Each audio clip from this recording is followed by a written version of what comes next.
د غونډې په دې برخه کې ښاغلي مجیب پښتون صاحب ته بلنه ورکوم چې راشي او تاسو ته خپل راوړي شعر وړاندې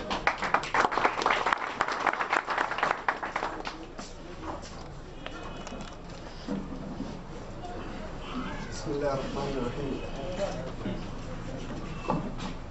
دې جلسې صدره ستاسو ټولو په اجازه زه یو بیته شعرونه درته وړاندې کوم ستاسو مخې ته.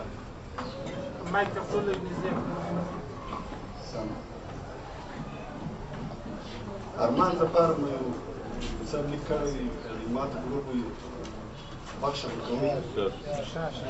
هغه خو ستا و ابراهیم ځکه دې خلاص کړه له نار، هغه خو ستا و ابراهیم ځکه دې خلاص کړه له نار، ای خو زما دې ارمانونه ځکه دې کړلو په دار.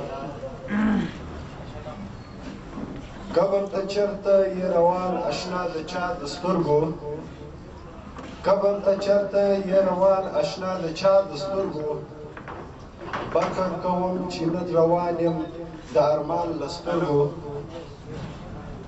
قاتل مو اوس هم کور کې وژني دا پنځه په ویاړي، قاتل مو اوس هم کور کې وژني دا پنځه په ویاړي.